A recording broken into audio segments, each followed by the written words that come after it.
Para pemirsa dan teman-teman sebangsa dan setanah air, kembali bertemu dengan saya, Sugeng Saryadi, dalam forum Sugeng Saryadi, yang merupakan kerjasama Sugeng Saryadi Syndicate dengan QTV, Harian Sore Sinar Harapan, sebuah harian sore yang pantas untuk dibaca, dan PT Indofood Sukses Makmur Terbuka. Para pemirsa, saya hari ini berbahagia sekali dikunjungi dan dijawab undangan saya oleh teman-teman saya yang hampir semuanya sudah saya kenal, baik bertemu maupun melalui tulisan-tulisannya. Saya sangat menghargai penulis-penulis handal. Jadi hari ini salah seorang penulis saya undang untuk topik yang saya beri tema untuk dialog saya malam ini adalah perjanjian ekstradisi Indonesia Singapura. Saya kasih titik 2 dengan tanda tanya. Confusing, tapi tanda tanya. Tapi sebelumnya saya mau menyapa dulu tamu-tamu terhormat saya. Yang pertama, panelis handal saya yang selalu saya andalkan. Selamat datang Ihsanuddin Nursi. Ihsanuddin Nursi pengamat ekonomi yang tidak asing lagi untuk hampir pemirsa televisi sekarang di hampir semua stasiun televisi.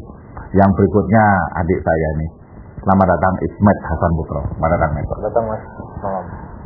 Ismet adalah Ketua Masyarakat Profesional Madani. Begitu ya Mas? Ya, nah, sekarang ini masih ada tanda petik ya, gebrakan-gebrakan baru, termasuk iklan-iklan untuk membantu publik untuk meluruskan mengenai korupsi, kalau tidak salah gitu ya, BLBI dan lain-lain, yang nanti pada satu saat saya akan membuat satu episode khusus untuk hal tersebut.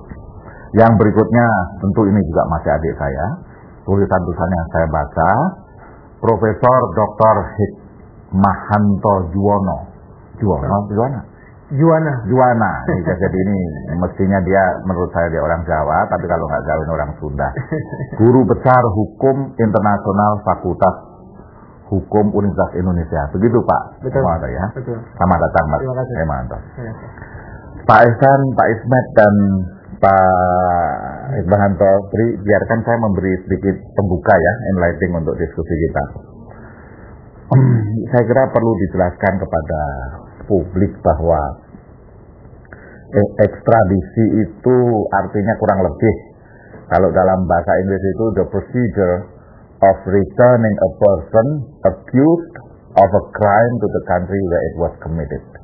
Jadi artinya kurang lebih adalah prosedur untuk mengembalikan seseorang yang dituduh atau diduga atau dihukum melakukan kejahatan di negara kepada negara di mana dia melakukan kejahatan tersebut. Kurang lebih seperti itu. Sekarang kita baru menandatangani perjanjian ekstradisi antara Indonesia dan Singapura. Saya tidak akan mempersoalkan kebingungan apa atau kurang lebihnya apa. Tapi yang menarik adalah pernyataan dari Lee Kuan Yew. Ini menarik sekali. Kurang lebih, ya masa ya Anda salah sendiri, orang bisa lari ke negeri gue, kan begitu. Dia pergi karena saudara tuduh, saudara duga sebagai buronan, tapi bisa lolos memakai paspor. Pasti ada sesuatu yang salah di negara Anda. Itu yang dia katakan. Nomor 2, tidak benar ekonomi Singapura itu bergantung sama keuangan orang Indonesia ini. Dia bilang itu hanya 2% atau 1%. Jadi selama ini kan ada salah persepsi mengenai Singapura. Seakan-akan Singapura itu dibangun oleh buronan-buronan kita itu. Ini mesti kita luruskan. Nah, kemudian yang saya khawatir itu kan begini. Sekarang, Mas Ihsan, nanti tolong benarkan saya, Mas Ihsan ya.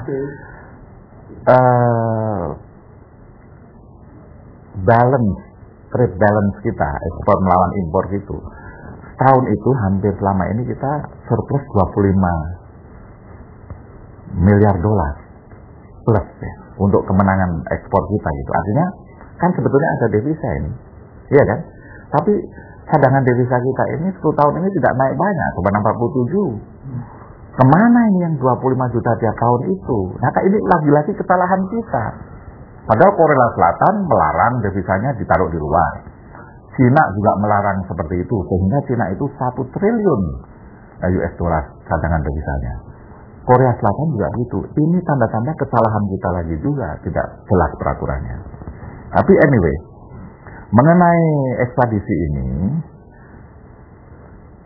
kembali lagi, kita sebetulnya maunya apa? Confusing, karena tiba-tiba kalau hanya prosedur mengembalikan seorang yang diduga atau di-accused melakukan kejahatan kembali ke negerinya, lalu kenapa di situ ada embel-embel mengenai pertahanan? Ini confusing lagi. Itu sekedar enlightening saya. Saya akan ke Pak Hikmahanto dulu ya. Ini lebih afdol kan. Jadi ya. Pak Hikmahanto, ini terlambat nggak kita? Sudah, makanya dilakukan mundur 15 tahun kan. Jadi artinya tentu agak sedikit terlambat, tapi terlambat tidak kita ini? Gini, kalau saya melihatnya perjanjian ekstradisi ini lama, itu dugaan sementara publik di Indonesia adalah karena adanya resistensi dari Singapura. Karena Singapura menikmati hasil uang yang haram itu di sana, meskipun Pak Lee Kuan Yew sudah mengatakan tidak seperti itu. Alright. Tapi juga tolong diingat bahwa mungkin juga resistensi ada dari kalangan Indonesia sendiri. Good point. Ya, para elit yang tentu dia berpengaruh dan dia tahu bahwa kalau dia melakukan tindakan-tindakan tidak terpuji ini, dia akan ada safe haven, pergi ke Singapura. Nah, saya melihat sisi positif dari perjanjian ekstradisi ini adalah seperti itu. Satu, ke depan, saya nggak lihat yang ke belakang. Alright. Ke depan, Singapura ini secara psikologis tidak lagi digunakan atau dijadikan tempat pelarian oleh para koruptor. Yang kedua, kita mau tahu komitmen Singapura bahwa uang yang ada di Singapura memang uang-uang yang halal, bukan uang-uang yang haram. Dan kemudian yang ketiga, saya melihat bahwa pemerintah saat ini bisa melawan kekuatan-kekuatan yang dalam negeri yang tidak menghendaki adanya perjanjian ekstradisi ini. Alright. Hanya saja kalau kita kan pemerintah mengkapitalisir bahwa ini retrospektif, jadi mundur 15 tahun. Menurut saya jangan. Karena apa? 15 tahun yang lalu ada mereka-mereka yang katakanlah menjadi buron, fugitif di Singapura. Mereka pasti sudah akan lari. Karena apa? Koruptor itu akalnya panjang, uangnya juga tidak terbatas. Sehingga mereka akan coba. Nah, sekarang kita akan justru membuktikan apakah yang dikatakan oleh Pak Lee Kuan Yew bahwa misalnya cuma sekian persen, 2%, 1%, itu benar atau tidak. Harusnya ada kelihatan flow-nya gitu ya. Kalau misalnya ada signal kira-kira Indonesia Singapura sudah mau buat perjanjian ekstradisi, nah ini mereka kan akan keluar gitu. Nah, tapi juga harus diingat bahwa perjanjian ekstradisi ini lebih untuk kepentingan Indonesia. Alright. Karena untuk orang Singapura, mereka tidak melihat Indonesia sebagai safe haven.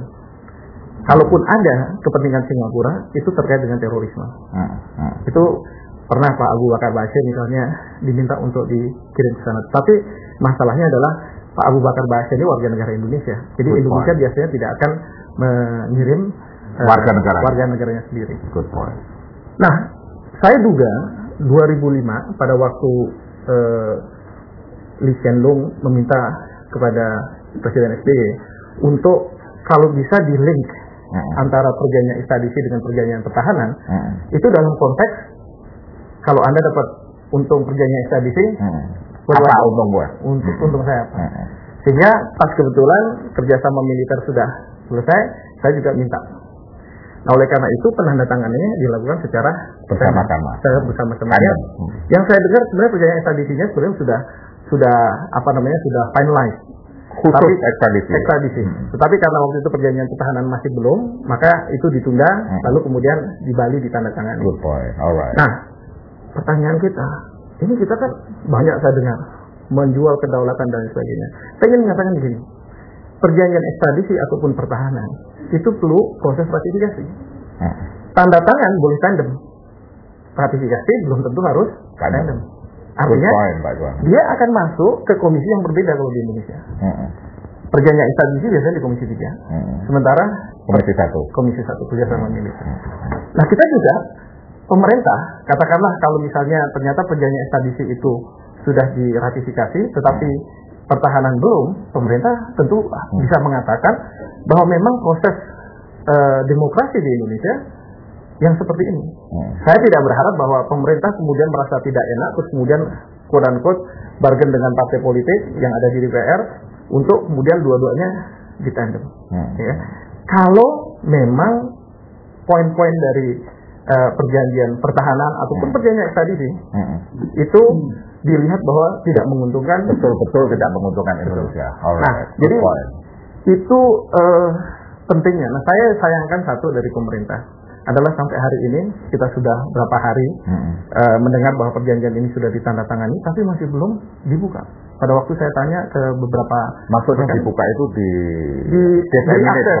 disseminate ke publik, diakses oleh publik, sehingga kita tahu ini lama sekali.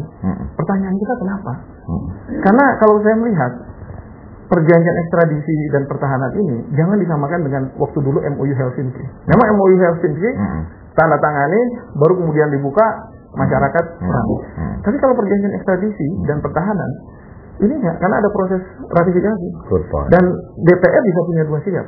Memang selama ini sikap DPR selalu setuju, stempel dan lain sebagainya. Tapi minimal ada proses pembicaraan lah. Persis.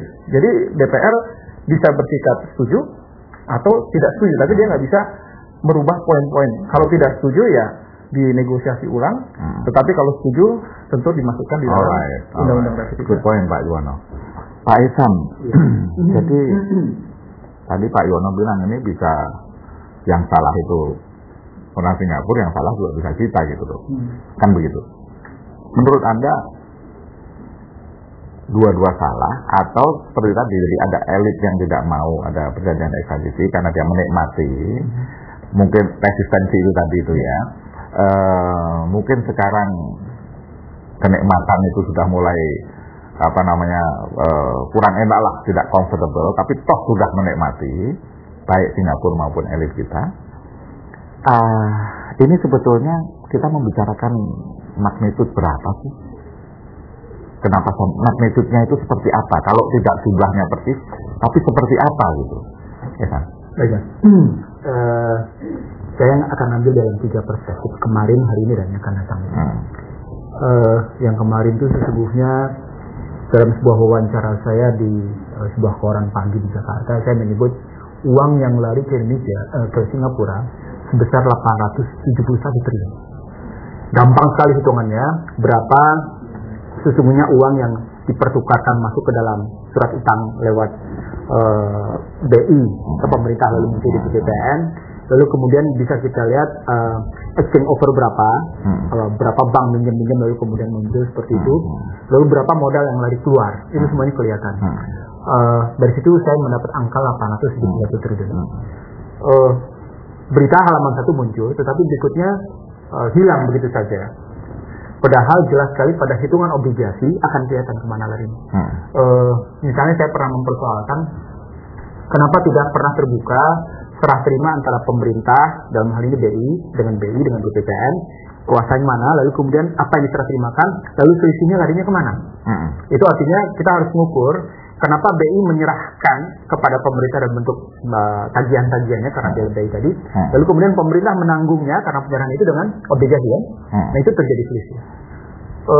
Lalu kemudian ketika IMF dan World Bank bikin acara di Singapura dan besar-besaran sampai akhirnya Singapura melakukan ekstra pengamanan yang luar biasa, muncul pendapat dari seorang pegawai di salah satu perusahaan keuangan di Singapura dengan mengatakan bahwa hampir 50% kekayaan Singapura, hampir orang kaya Indonesia yang menguasai total kekayaan itu jumlahnya hampir 50%, dan jumlah amount-nya itu 87 miliar dolar. Dan itu menjadi sebuah isu besar karena Singapura dianggap berlebihan dalam konstruksi keamanan.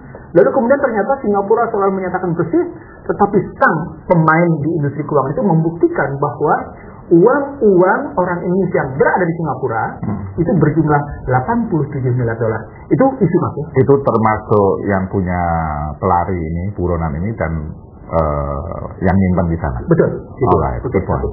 Satu. Yang kedua, saya kemudian ingin melakukan satu trace back dengan cara yang mudah sekali.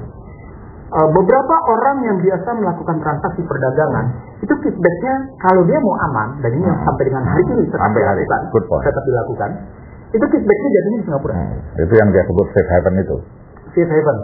Tetapi sesungguhnya bukan sekedar safe haven, seolah-olah ini nanti dampaknya juga kayak kalau safe haven kan cenderung yang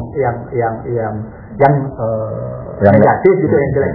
Yang positif pun hasil ekspor Indonesia tidak segera masuk ke Indonesia karena itu yang saya sebut tadi. Iya, karena mereka menganggap nilai tukar di Indonesia tidak stabil, sementara Singapura lebih stabil, sehingga mereka harus dua. Nah, kalau itu kita punya itu, maka muncul apa yang saya sebut sebagai Singapura tidak fair ketika harus mengungkapkan lalu lintas modal dengan Indonesia. Saya searching Mas, pernah. Saya searching masuk ke statistik Singapura untuk bicara tentang berapa sesungguhnya lalu lintas perdagangan antara Indonesia dan Singapura. Kita tidak pernah buka. Kita tidak pernah tahu. Salah satu buktinya adalah apakah pemberitahuan ekspor barang dalam hal ini misalnya pasir yang masuk ke Singapura itu sama dengan luas yang kemudian Singapura peroleh? Tidak sama. Tidak sama. Dan kemudian barang-barang apa saja yang masuk dari Singapura dan barang-barang apa saja yang kemudian dari Singapura tidak di-disclose lah. Tidak terbuka, tidak dapatkan dalam statistik perdagangan. Begitu juga modal yang tadi saya bilang. Alright. Dua kata kunci ini membuktikan bahwa omongan Liu Ken ini salah. Apalagi pakai industri keuangan yang bergerak di Singapura.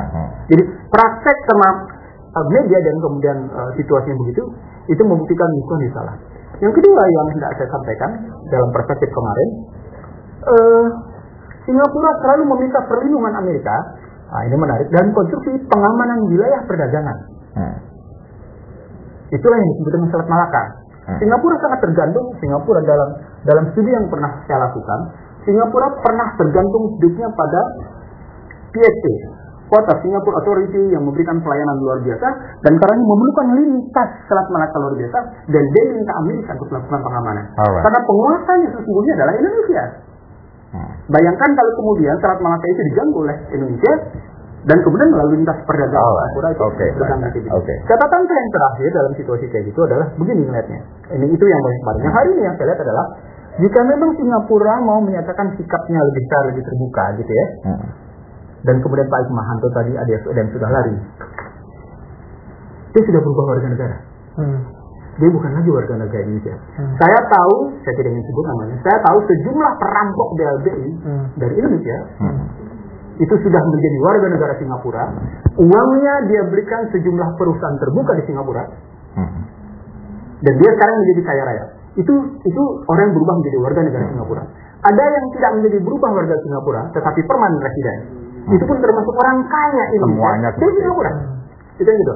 Yang ketiga, yang memang profesional, yang bekerja di Indonesia tapi tinggal di Singapura. Bolak-balik semacam. Bolak-balik. Jumat mereka pulang, Senin pagi kembali. Model-model seperti itu, mereka nyimpannya semuanya tidak ada di Indonesia. Alright, good point. Pada posisi seperti itu, maka pertanyaannya, di mana letaknya? Kita yang salah tinggal filter. Buat saya, ada persoalan mendasar pada mental orang Indonesia. Lebih banyak kitanya, begitulah ya. Indikasinya begini Mas, indikasinya begini. Alright. Kenapa Indonesia berhasil melahirkan induk-induk perusahaan dan beranak keluar, tapi kemudian mereka tidak lagi mau berinvestasi Indonesia, tapi kemudian malah main keluar. Itu yang terjadi. Good point. Itu ke depan yang susah kita kendalikan. Very good. Ismet, jadi sekarang begini men, serahkan kembali kepada publik. Sebetulnya, itu yang saya bilang, apakah mau memburu buronan ini pakai menunggu ekstradisi? Kan begitu. Jadi seakan-akan ini publik itu disuguhi. Saya setuju dengan Pak Ismahanto. Ini baik-baik saja ekstradisi, better late than never. Tetapi substansinya, sebetulnya kalau buru kan dari dulu aja, nggak usah nunggu ekstradisi, buru saja kan mestinya. Lalu lintas devisa tadi itu. Jadi itu tadi coba dijelaskan sama lebih panjang ya Met ya. Uang hasil ekspor itu tidak masuk dalam negeri, kan begitu. Jadi ini orang-orang enak Jumat ke Singapura, Senin balik sini, sekolah, berobat, banyak sekali yang begitu. Kenapa? salahnya terus ekstradisi ini sesungguhnya memang mau memburu betul atau tadi memang soal keamanan misalnya, that's fine. Jadi coba serahkan kepada publik ini sebetulnya what's going on. Pak Hikmahanto tadi mengeluh kan nggak dibuka-buka nih, sudah 3 hari 4 hari kan begitu, Ismail. Iya, sebenarnya kalau kita mencoba untuk melihat secara komprehensif apa yang terjadi di balik perjanjian ekstradisi dan pertahanan itu, saya ingin memulai mengatakan bahwa sesungguhnya di kawasan Asia itu sedang terjadi perubahan paradigma dan terbentuk tatanan baru pemerintahan, terutama sekali dari China, Thailand, Korea, kemudian juga Taiwan dan Filipina di dalam melihat peran Singapura yang selama ini selalu dijadikan sentral untuk pencucian uang-uang haram, hasil korupsi, hasil kejahatan ekonomi dari negara-negara yang tadi saya sebutkan. Dan negara-negara itu sekarang sedang menyorot Singapura untuk tidak lagi menjadikan Singapura sebagai bunker bagi para penjahat ekonomi ataupun juga korupsi di kalangan pemerintahan. Dan bahkan sekarang belakangan terakhir ini berkembang beberapa penjahat ekonomi dan juga mantan pejabat dari negara pecahan Uni Soviet, bahkan dari Rusia sendiri, itu banyak yang melarikan aset-aset bisnis mereka dan juga transaksi keuangan mereka di Singapura. Dan fenomena di mana Singapura sedang disorot itulah sebenarnya yang sedang dibangun oleh Singapura sendiri untuk membangun image baru dengan mengatakan kepada kawasan Asia bahwa saya mau kok membuat perjanjian ekstradisi dengan siapapun juga asalkan itu sama-sama menguntungkan. Apa yang saya ingin katakan dari statement ini bahwa sesungguhnya tanpa disertai dengan yang namanya perjanjian pertahanan pun Singapura memang berkeinginan untuk segera merealisir yang namanya perjanjian ekstradisi dengan Indonesia. Sebagai apa? Sebagai alat untuk pembentukan opini baru ya melihat citra Singapura. Itu satu poin. Poin yang kedua yang saya ingin katakan bahwa tidak ada manfaat yang besar di dalam perjanjian ekstradisi itu sesungguhnya bagi pemerintah Indonesia kalau dikaitkan dengan pelaku kejahatan di LBI ataupun juga mantan pejabat yang menyimpan uangnya di Singapura. Mengapa? Karena pertama, tadi saya kira sudah disinggung oleh Ihsan, banyak sekali aset finance yang dimiliki oleh para pengusaha Indonesia yang hitam, yang melarikan uangnya ke Singapura itu, sekarang itu telah berubah wujud. Satu poin. Dari sisi finance dia sudah berubah wujud dan susah untuk dilacak kembali dengan menggunakan apa sudah sangat susah karena dia sudah sangat cair sekali. Itu satu. Yang kedua, ada juga problem bahwa beberapa konglomerat BLBI yang lari di Singapura itu sekarang sudah tidak lagi warga negara Indonesia. Mereka sudah menjadi warga negara Singapura. Dan itu saya yakin betul bahwa kalaupun ada perjanjian ekstradisi dengan Indonesia, kita belum bicara soal kondisi Indonesia, masih Singapura, itu pengadilan Singapura belum tentu akan meloloskan. Karena dia pasti akan sangat melindungi warga negaranya. Karena dia sudah menjadi warga negara Singapura.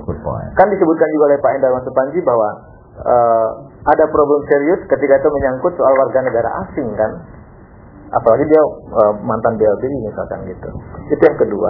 Yang ketiga juga saya ingin mengatakan bahwa sesungguhnya kalaupun misalkan perjanjian ekstradisi itu ingin dilakukan dengan Singapura, pertama yang harus dicatat adalah perangkat hukum kita dulu. Sebagaimana saya nyatakan beberapa waktu yang lalu bahwa sesungguhnya perangkat hukum kita tidak siap untuk mengimplementasikan perjanjian ekstradisi ini. Karena kan perjanjian ekstradisi pada akhirnya kan harus diimplementasikan pada perangkat hukum. Sementara harus kita akui secara jujur, perangkat hukum kita itu sampai detik ini masih gampang untuk didikte oleh kemauan politik ataupun oleh kekuatan modal. Kenapa saya katakan demikian? Ada contoh kasus misalkan ketika Anthony Salim bersengketa dengan Sugar Group dalam kaitan manipulasi aset pabrik gula di Lampung. Itu kan sudah masuk ke kepolisian. Tiba-tiba kepolisian mengatakan di hadapan anggota DPR setelah ada guyuran ke para anggota DPR akan keluar SP3. Padahal kasus itu belum disidik dengan maksimal. Orang DPU belum memberikan keterangan, kemudian juga polisi juga belum memanggil kembali para saksi ahli untuk menjelaskan kasus itu sesungguhnya. Tiba-tiba berhenti dan ada statement akan di SP3-kan. Ini kan indikasi bahwa ternyata proses penegakan hukum di kita masih sangat dipengaruhi oleh kemauan politik pemerintah dan juga kekuatan modal yang mempengaruhi penegakan hukum itu sendiri. Dan ada yang krusial dalam konteks ini adalah ketika misalkan implementasi itu dijalankan, Mas Sugeng, bagaimana mungkin pemerintah Singapura nanti tidak akan marah kalau pada prakteknya para penjahat ekonomi BLBI yang sekarang ada di Singapura bisa dibawa pulang ke Indonesia. Ketika mereka diadili, ternyata pengadilan bisa membebaskan mereka. Tidak terbukti misalkan oleh pengadilan, karena pengadilan bisa ditransaksikan. Most likely memang tidak terbukti. Misalkan 3-4 kali itu terjadi pada orang yang dituduhkan itu, Singapura kan marah Mas pasti. Kalau gitu nggak ada gunanya dong saya memberikan ekstradisi kepada perjanjian ekstradisi pada Indonesia. Karena karena penegakan hukum Anda tidak berfungsi efektif. Itu yang dibilang Lee Kuan Yew. Iya, bisa seperti itu lah. Intinya yang dibilang oleh Lee Kuan Yew itu. Karena apa? Pada fakta penegakan hukum Anda tidak kondusif untuk bisa menyelamatkan kepentingan Anda sendiri. Itu yang dibilang. Alright, teruskan dulu. Jadi yang saya ingin katakan bahwa sesungguhnya ada 2 titik lemah dalam perjanjian ekstradisi ini, tetapi itu terjadi karena mental daripada diplomat kita yang bernegosiasi masih mental inlander, orang yang terjajah. Jadi tidak berani berdiri sejajar untuk berhadapan dengan orang-orang luar dalam menegakkan harkat bangsa. Nah, dalam konteks ini terlihat jelas ketika misalkan Menhan sekarang hari ini di Kompas juga Pangap mengatakan tidak mungkin kami menjual harga diri bangsa kedaulatan Indonesia kepada Singapura. Oke, dari sisi komitmen itu oke. Tapi sadar tidak beliau bahwa kemampuan terhadap Singapura, bahkan dengan dia menguasai Indosat dengan satelitnya itu, apa yang ada di Madiun itu, pusat dari persenjataan udara TNI, itu sudah terkapur semuanya oleh mereka tanpa ada kerjasama pertahanan. Jadi yang saya ingin katakan bahwa tidak ada lagi yang tertutup bagi Singapura di dalam melihat Indonesia. Semuanya serba telanjang. Dari sisi teknologi, dari sisi keuangan, dari sisi pertahanan kita sudah sangat telanjang. Alright. Good point. Dan saya ingin tambahkan juga Mas Sugeng sedikit bahwa kalau tadi mantan Perdana Menteri Singapura mengatakan bahwa tidak signifikan itu kekayaan ataupun juga uang dari Indonesia ke Singapura, saya mengatakan bahwa 95% semua transaksi ekspor Indonesia tidak ada yang langsung day to day lari ke Indonesia, kembali ke Indonesia, tidak ada. Semua ditransaksikan di Singapura dan semua sembunyi.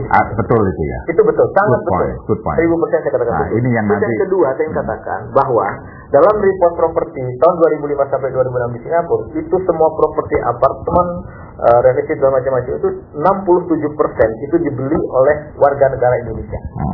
Apa yang katakan bahwa transaksi ekonomi pada tingkat yang real di Singapura itu semuanya dilakukan oleh Indonesia itu sangat orang kuat Indonesia. peranannya gitu. Very good. Jadi saya ingin bantah itu statement daripada Good point. Ehsan, Pak Himanto dan Ismet, kita narik nafas sebentar. Sudah mengerucut, kita minum air putih yang ada dan teman-teman dari kru kita akan merol film. Sesudah jeda nanti kita lanjutkan karena nampaknya dialog kita makin seru dan mengerucut ini. Jeda dulu sebentar.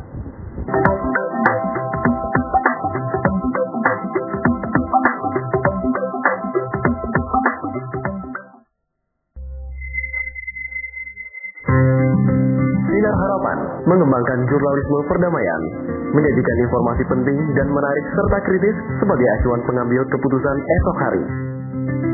Sinar Harapan tampil baru minimal 20 halaman dalam format 8 kolom. Orang sorenya Barat Sore Sinar Harapan. Orang sorenya Barat Sore Sinar Harapan. Orang sorenya.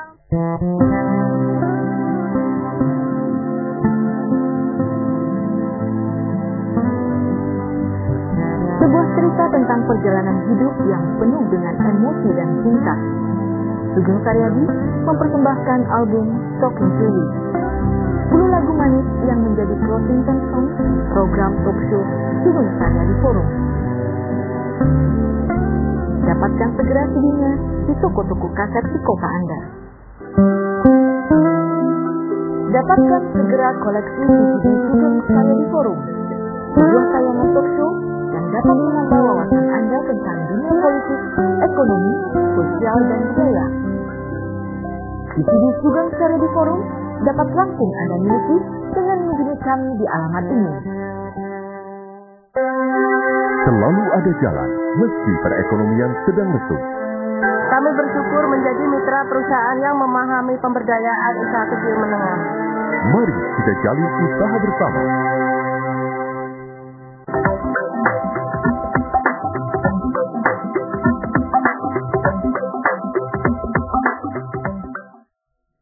Para pemirsa dan teman-teman sebangsa dan tanah air, masih dengan saya, Sugeng Saryadi, dengan tamu-tamu terhormat saya, Bapak Ehsanuddin Nursi, Bapak Ismet Hasan Putro dan Bapak Hikmahanto Juwana.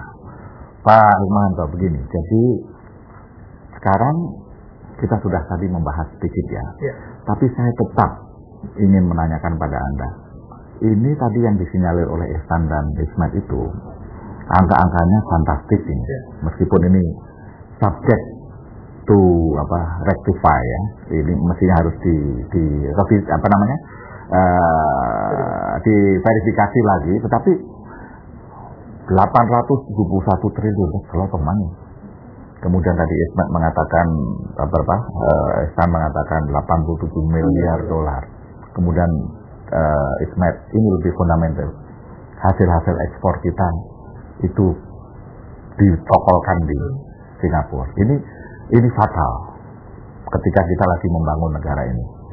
Sekarang Pak Hikmahanto, ini dengan perjanjian ekstradisi ini yang tadi disinyalir itu bisa diharapkan kembali tidak, atau seperti yang disinyalir udah lewat itu, Pak Hikmahanto? Baik, ada beberapa hal. Pertama, perjanjian ekstradisi akan menjerat orang-orang yang punya masalah hukum di Indonesia. Apakah dia sebagai tersangka, terdakwa, bahkan terpidana. Kalau misalnya sudah diputus in absentia, itu yang saya dengar. Di dalam perjanjian ekstradisi, orang yang terpidana in absentia, dia melarikan ke Singapura, maka orang itu bisa dijerat. Tetapi kalau misalnya ada kegiatan-kegiatan yang sifatnya halal, tidak bermasalah secara hukum, tentu akan sulit untuk dijerat. Karena prinsip dari perjanjian ekstradisi ini kan adalah mengembalikan orang yang bersalah. Nah, orang yang bersalah ini dia tahu bersalah, diduga bersalah, atau bersalah sudah terpidana, dia kemudian melarikan diri supaya tidak terjerat jangkauan hukum di Indonesia, karena kita punya kedaulatan. Dia tahu itu, dia manfaatkan itu. Nah, itu yang satu. Jadi hanya terhadap mereka-mereka yang melakukan punya masalah hukum di Indonesia. Yang kedua, ini yang tadi juga disampaikan oleh Pak Ihsan dan Pak Ismet. Bagaimana kalau keluarga negara berbeda? Nah, ini kan karena pemerintah tidak membuka, ya, kita kan nggak tahu nih. Saya dalam suatu event dengan teman dari Deplu yang mengatakan bahwa ternyata warga negara itu tidak dilihat apakah dia warga negara Singapura atau tidak, tetapi dilihat kapan perubahan kewarganegaraan itu terjadi. Apakah setelah dia melakukan kejahatan atau sebelumnya, atau setelah itu. Nah, kalau dia melakukan kejahatan lalu kemudian berubah kewarganegaraan, maka orang tersebut extraditable katanya. Jadi bisa diekstradisi. In a way ini bagus. Artinya negosiator dia bisa membuat aturan yang akan menggait juga, meskipun mungkin saja dia warga negara Singapura dan Singapura akan intervensi sebagai negaranya karena kewajiban itu. Tetapi ini sudah disepakati before dia berubah menjadi warga negara. Nah, tapi yang ada lagi masalah yang berikutnya. Pemerintah, pejabat-pejabat publik, institusi hukum sedang ini menceritakan bahwa kita sudah akan daftar. Kita akan kembalikan harta-harta tersebut. Ini dibangun menurut saya berdasarkan false hope. Harapan-harapan yang sebenarnya tidak benar. Kenapa? Yang tadi saya katakan, ini proses ratifikasi. Masih ratifikasi tidak cuma Indonesia yang ratifikasi, tapi kan juga kaum Singapura. Kita juga nggak tahu berapa lama. Kita kan nggak bisa kontrol kedaulatan mereka. Nah, pada masa-masa itu bukannya tidak mungkin mereka yang menguapkan semua itu. Nah, atau mengalihkan harta-harta, aset dan sebagainya sudah. Jadi by the time extradition treaty ini effective, itu semua sudah tidak ada di situ. Satu. Hal yang kedua, false hope-nya adalah pengembalian aset. Saya under the assumption pada waktu mendengar perjanjian ekstradisi ini tanda tangani, itu ada istilahnya mutual legal assistance clause. Berdasarkan mutual legal assistance itu, maka Singapura berkewajiban membantu Indonesia kalau dia bisa melocate aset-aset. Ternyata yang saya dengar, perjanjian ekstradisi yang kita tanda tangani itu tidak mengcover mutual legal assistance itu. Bantuan hukum yang timbal balik itu untuk mengupayakan agar harta-harta itu kembali ke Indonesia, kalaupun masih ada di Singapura. Identifikasi sebagai betul. Nah, memang teman-teman di Depok mengatakan, tapi kan ada ASEAN Mutual Legal Assistance. yang sudah ada dan kemudian ditandatangani banyak negara. Tapi saya tanya, saya cek kan, Indonesia belum ratifikasi loh. Oh iya, memang belum. Nah, kalau misalnya belum ratifikasi, artinya kita nggak bisa minta bantuan sama Singapura, karena kita aja belum ratifikasi. Nah, jadi ini yang harus hati-hati pemerintah. Kalau membangun false hope, karena apa?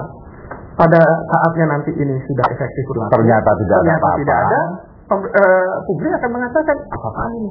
Good point. Padahal sebenarnya yang seperti saya katakan tadi, extradition treaty ini kita harus lihat ke depan. Sulit sekali kalau menurut saya untuk mengcover, walaupun pemerintah juga bilang bahwa ini sudah mengcover 15 tahun. Artinya pada waktu kejadian krisis moneter, uang dilarikan dan lain-lain, banyak buron dan lain sebagainya, itu akan bisa tercover. Tapi sekali lagi, mereka ini kan akan pergi. Dan juga ke depan itu juga kita harus siap dengan perangkat kita. Karena begini, Mas Sugeng, di Singapura itu sistemnya adalah bukan karena common law atau civil law, tapi pemerintah itu harus mendapat approval dari pengadilan. Nah, kalau saya jadi koruptor, katakanlah itu, saya akan hire lawyer yang hebat, lalu bukan mempermasalahkan substansi bahwa memang saya harus dipulangkan, enggak. Pertama adalah prosedural dulu. Apakah proses saya mau dipulangkan itu sudah benar atau tidak? Hendra Raja di Australia, ya kan, perjanjian ekstradisi kita punya, dia sudah disalahkan in absentia, kalau saya tidak salah. Sudah dipidana, sudah dipidana, sudah dijatuh. Lalu dia pergi ke court mengatakan bahwa saya ini diperlakukan secara tidak adil, diskriminatif dan lain sebagainya. Ya. Sehingga kalau saya dipulangkan ke Indonesia, pasti saya akan dipersalahkan, jangan dipulangkan. Nah, jadi proses seperti itu akan terjadi. Tetapi ini antisipasi, kita harus bisa mengantisipasi, tidak dengan perjanjian ekstradisi, karena ada juga limit dari perjanjian ekstradisi itu. Good point, Pak. Jadi harus misalnya para aparatur penegak hukum kita menyiapkan bukti-bukti bahwa dia memang melakukan kesalahan di Indonesia dan harus mempertanggungjawabkan ke Indonesia. Nah, nanti at the end of the day, mendorong aparatur penegak hukum ini tidak sekedar memanggil lalu, mohon maaf ini, kalau di jalanan kita dengar orang itu jadi ATM berjalan, dipanggil saja, lalu tolong ini dan saya, ini yang saya dengar kan gitu ya, benar atau tidak saya tidak tahu, tapi seperti itu. Nah, tentu mereka ini harus kalau misalnya dibawa pulang ke Indonesia, proses hukum, dan proses hukum itu harus benar supaya nanti tadi yang Pak Ismet katakan jangan sampai Singapura bilang saya cuma ngembaliin aja, ya kan, atas permintaan padahal ini orang Indonesia yang legitimate business tidak salah, tidak salah. Gitu. Alright, good point, Pak. Itu yang hal-hal yang perlu dikomunikasikan. Ini yang menyebabkan Anda meminta, ayo dong buka ke publik. Kita semua juga ingin untuk share. Betul. Termasuk yang pertahanan ya maksudnya. Pertahanan kalau yang tadi dikatakan oleh Pak Ismet benar bahwa itu bisa membuka kita, menelanjangi kita. Tentu publik kan harus bereaksi. Harus tahu. Nah, harus tahu. Nanti setelah dia tahu, sekarang segala sesuatunya ada di tangan DPR. Perjanjian ekstradisi kemarin yang ditandatangani dan pertahanan itu belum efektif, masih istilahnya morally binding. Karena untuk bisa legally binding itu harus ada ratifikasi dari DPR. Iya. Jadi kalau misalnya memang tidak menguntungkan untuk kita, open to the public lah, biar kita studi bersama-sama. Alright, good point, Pak Irvanto. Pak Ihsan, saya sebetulnya pemerintah itu kan harus efektif. Jadi kalau saya bilang ini semua memang from day one kita memang udah salah ketika menangani BLBI. Itu sudah tahu orang bank collapse, direkap, terus dibayar dengan equity yang tidak cocok, malahan kemudian diberi kesempatan membeli kembali. Ini sudah terlambat, Pak. It is already too late. Saya malahan punya adagium begini, sekali membuat kesalahan kebijakan di bidang ekonomi, meluruskannya lebih sulit daripada kesalahan membuat kebijakan di politik. Politik gampang, tahan, dekret, ya, kudeta. Ekonomi nggak bisa, itu menguap. Kan begitu. Pertanyaan saya pada Anda masih punya harapan bahwa dengan ekstradisi ini, uang-uang kita yang dicolong ini kembali tidak? Saya dua hal yang tidak saya kaji di sini. Pertama, false hope yang disebut oleh Hikmahanto Juwana tadi, Itu sesungguhnya post hope tentang 10 orang yang disebut oleh Dirjen Imigrasi. Oke. Dirjen Imigrasi menyebut ada 10 orang yang sudah masuk dalam pos daftar mereka yang diburu, yang mereka buru gitu ya. Dan saya bisa menyatakan sebagian dari uang mereka dalam pengalaman lapangan gitu ya, tidak lagi berdasarkan informasi macam-macam, uang mereka sebagian sudah mereka larikan ke beberapa tempat. Mereka larikan ke Australia, mereka larikan ke Hong Kong, bahkan mereka larikan ke Shenzhen dan ke Macau. Prinsipnya menjadi sangat berbeda ketika sudah mereka larikan. Saya misalnya jumpa dengan seorang penikmat BLBI yang luar biasa, uangnya dilarikan ke Hong Kong, uangnya dilarikan ke Australia, uangnya dilarikan ke Shenzhen dan ke Macau. Di sana di Singapura dia termasuk orang yang paling kaya dengan mobil yang paling mewah, bahkan yang hitungan di Singapura saja hitungan dengan jari tangan mobil yang dia pakai, saking mewahnya. Dan bayangkan dia bisa mendapatkan pelayanan di Changi Airport sebagai pelayanan VVIP. Luar biasa. Luar biasa jadi. Betapa Singapura begitu menghormati yang bersangkutan. Ini saya tidak ingin menyebutnya mana, tapi saya saksikan gitu dan saya lihat itu demikian rupa gitu. Jadi post hope tentang 10 orang itu yang dibangun oleh pada akhirnya akan sia-sia. Memang tidak akan kita bisa jawab. Singapura tadi mengambil kasus Hendra Harja gitu ya. Singapura bahkan jauh lebih canggih dalam melakukan pengamanan. Walaupun saya mendapatkan bukti Singapura sendiri melakukan penyuapan, SQ melakukan penyuapan terhadap partai buruh ketika hendak melakukan aliansi atau membeli saham Qantas. Dan dihajar habis-habisan oleh partai buruh sehingga SQ terpental dari Australia. Jadi artinya Singapura memang melakukan hal itu gitu. Artinya Singapura dalam itu BUMN SQ gitu ya. Itu menjadi berita besar di Australia. Tapi kemudian tidak sampai ditolak oleh Australia. Australia lebih sadar dari kita. Iya, ditolak dari sana. Gitu. Nah, ini yang tidak kita miliki. Salah satu bukti yang tidak kita miliki adalah ketika Indonesia mulai mempersoalkan ekstradisi di bawah Kabinet Indonesia Bersatu, yang kita dapat sesungguhnya bukan ekstradisi Pak Juan. Yang kita dapat adalah perjanjian jaminan investasi 15 Februari 2005. Apa korelasinya apa dengan ekstradisi? Saya ingin mengatakan pada Anda, Singapura. Maksudnya investasi Singapura di sini. Investasi Singapura di sini. Bayangkan kalau kemudian modelnya adalah uang Indonesia yang dirampok dibawa ke Singapura, balik atas nama perusahaan Singapura, masuk lagi ke Indonesia, dan dijamin oleh pemerintah Indonesia bahwa itu tidak akan terganggu. Semua investasi Singapura di Indonesia, padahal sumbernya adalah uang Indonesia. Nah ini hal kedua yang very good. Saya anggap tidak bisa kita persoalkan karena ternyata kita tidak terlampau kuat memasalahkan posisi diri kita gitu ya. Dalam pengalaman saya yang saya saksikan mata kepala, kalau 1 lawan 1 kita kuat, 2 lawan 2 kita masih cukup kuat, tapi begitu kita naik jadi 3, mereka tetap 3, kita sudah lemah, nggak karu-karuan. Itu dengan Singapura aja. Artinya kalau pakai istilahnya Edgar Square, itu dalam posisi strategik pragmatisme, yaitu bagaimana Singapura mencontoh pola Israel, bagaimana Singapura belajar dari Israel. Strategik pragmatisme Singapura memang luar biasa di situ, dan itu harus dihormati, harus dihargai dalam konstruksi bagaimana. Yang tidak kemudian apple to apple adalah Singapura negara kota, kita bukan. Jadi kalau ketika kita bandingkan mereka dalam tataran hukum, memang menjadi sangat berbeda dalam posisinya. Nah, yang menarik adalah Singapura bisa menolak bahwa dirinya tidak peduli disebut sebagai tidak demokrasi. Singapura tidak peduli.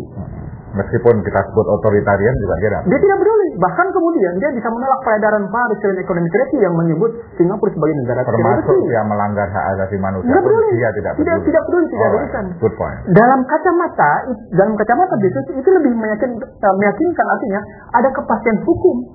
Anda bayangkan seorang pengemudi taksi, kalau kita tanya gitu pada mereka dapat social insurance bagus, mereka dapat public housing bagus, mereka dapat health insurance bagus, dan kehidupan mereka setelah selesai jadi supir taksi juga tetap terjamin. Sepanjang ada kesejahteraan, demokrasi tidak penting. Gitu. Saya mau lanjutkan ke Ismet dulu. Ismet, pertanyaan saya tetap Ismet. Jadi memang kemungkinan kita harus membuat episode mengenai BLBI harus ini karena how you enjoy BLBI ini yang belum kita harus bongkar habis itu ya. Tapi tetap Ismet ya.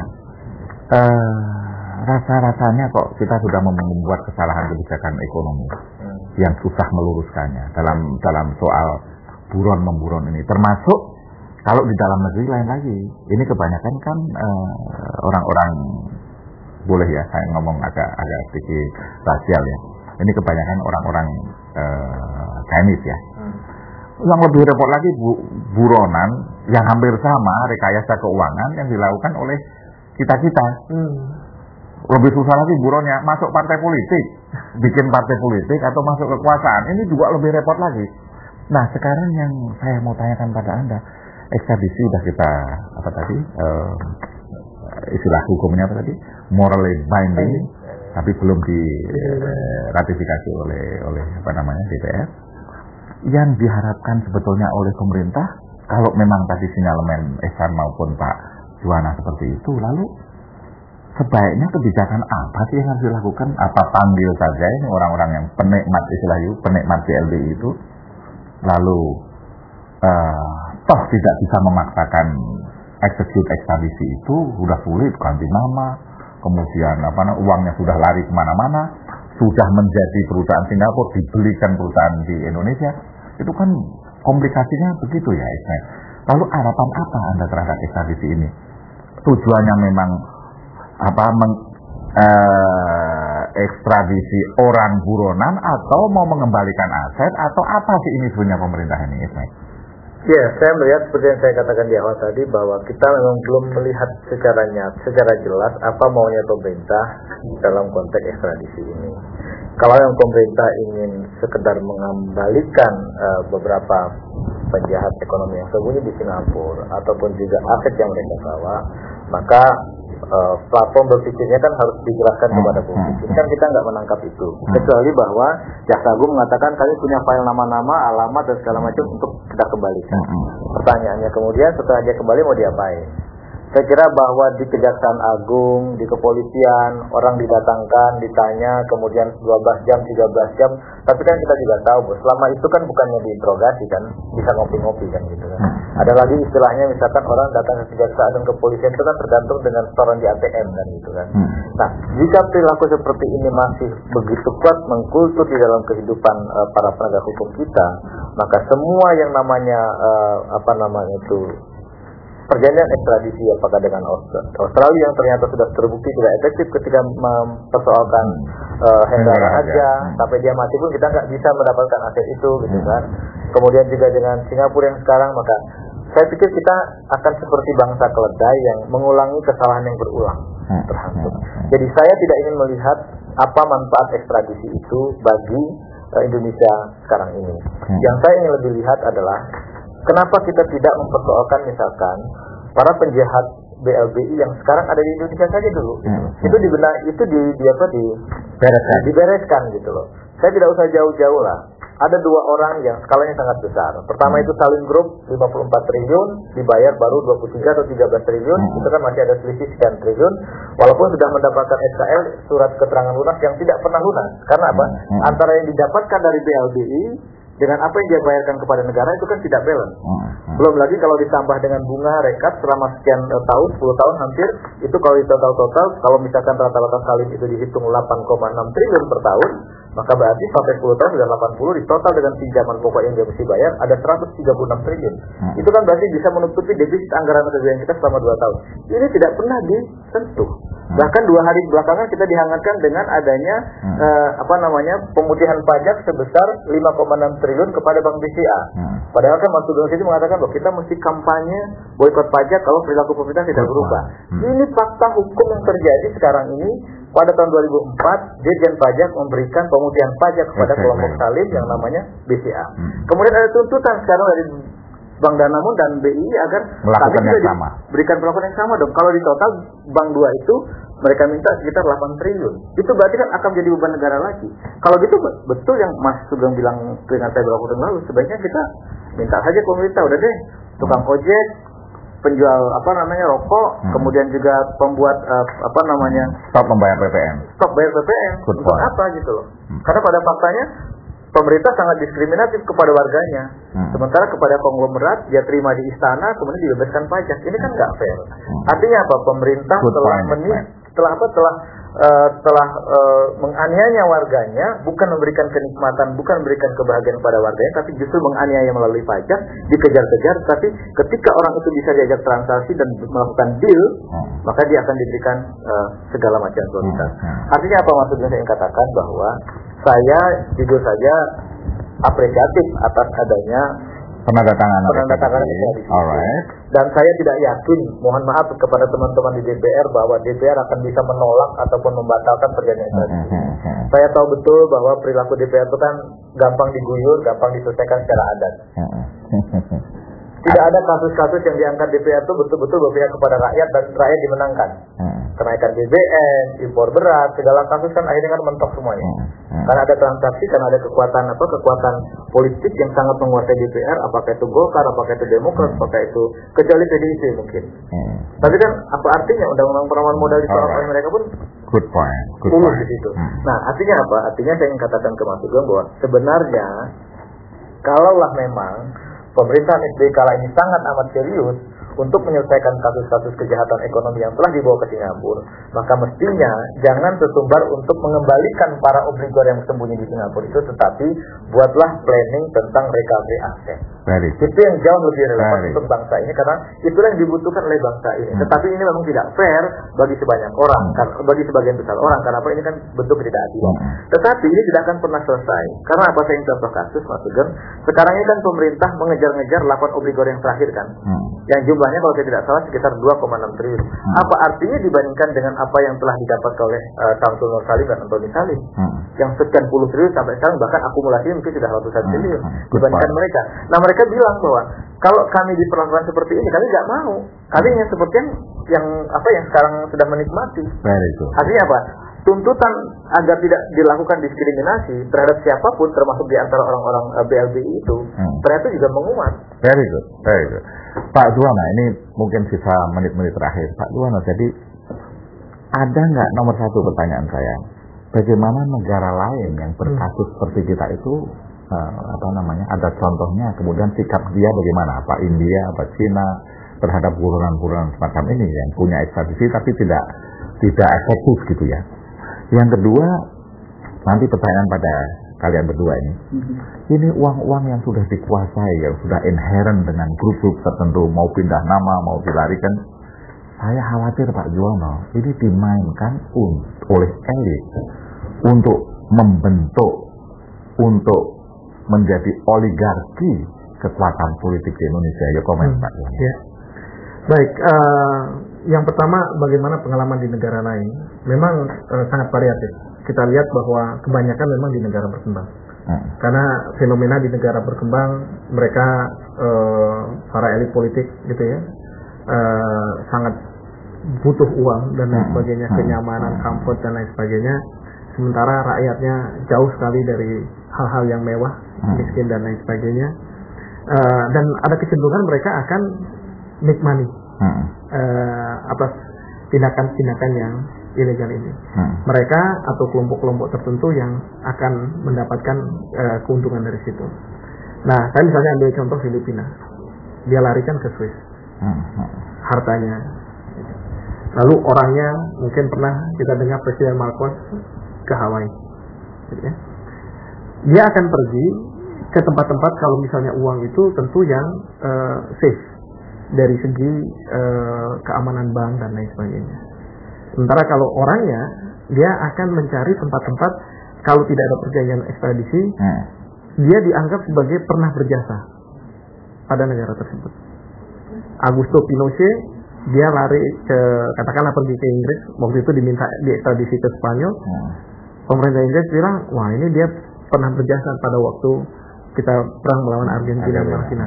Jadi sudahlah, nggak usah dikirim ke Spanyol, suruh pulang aja. Masih tetap politis lah. Masih tetap politis.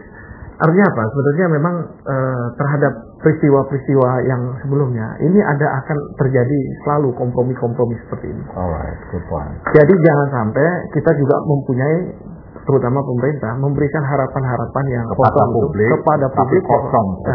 Alright. Sebenarnya tidak ada gitu ya. Karena dari pengalaman-pengalaman itu sangat sulit. Sangat sulit. Alright. Esan, ya closing remark Anda. Iya. Jadi ini akan kosong atau Ya begini dah, supaya begini, jangan publik. Ini saya mewakili publik ya, jangan publik. Seakan-akan kata Pak Juwana dengan di tanda perjanjian apa ini namanya ekstradisi ini, wah uang kita akan balik, kita akan nangkepin orang. Komen Anda? Yang pertama tidak akan terjadi. Kalaupun terjadi, dia akan datang hanya dari orang-orang tidak kelas kakap. Dan itu tidak akan muncul menjadi sesuatu yang signifikan dari segi angka, tetapi signifikan dari segi isu, signifikan dari segi pemberitaan. Itu akan terjadi kayak gitu. Yang kedua, dalam sejarah pertahanan Pak Ismahanto Juwana, Singapura adalah supplier senjata untuk pemberontakan PRRI Permesta. Singapura adalah supplier senjata untuk pemberontakan PRRI Permesta dalam sejarah. Jadi artinya perlu dilihat, pada saat dia menjadi supplier senjata untuk pemberontakan PRRI Permesta, saat itu ada transaksi tertentu di belakangnya. Tidak pernah berhenti di situ. Yang ketiga yang menjadi catatan penting adalah ketika kita menyebut bahwa kita dalam posisi kesetaraan dengan Singapura, sesungguhnya transaksi yang sesungguhnya dari riwayat yang muncul, saya harus minta maaf sebelumnya, kita tidak dalam posisi kesetaraan. Ini yang membuat kita sesungguhnya menjadi sebuah bangsa yang menjadi bangsa yang kerdil. Gitu. Alright, Pak Ihsan. Jadi Pak Ismail, waktunya Pak Ismail. Jadi Pak Juwana, Pak Ihsan, jadi moga-moga publik kita bergembira bahwa ada pemerintah Republik Indonesia akhirnya sesudah sekian lama berhasil menandatangani perjanjian ekstradisi dengan pemerintah Singapura. Tetapi panelis saya malam ini mengatakan publik jangan terlalu berharap terlalu banyak mengenai realisasi daripada niat pemerintah menandatangani ekstradisi itu. Moga-moga para buronan bisa ditangkap, bisa dikembalikan, dan sekalian aset-asetnya bisa dikembalikan juga ke Republik kita ini. Tapi seandainya tidak, melalui forum ini saya mengatakan pada publik, ya beginilah keadaan pemerintahan kita dan keadaan negara kita. Moga-moga yang memimpin dan yang dipimpin bisa mendengarkan episode hari ini dan bisa mengambil manfaatnya. Seperti biasanya, insya Allah besok kita masih akan menyaksikan matahari terbit dari ufuk timur dan tenggelam di ufuk barat. Wassalamualaikum warahmatullahi wabarakatuh.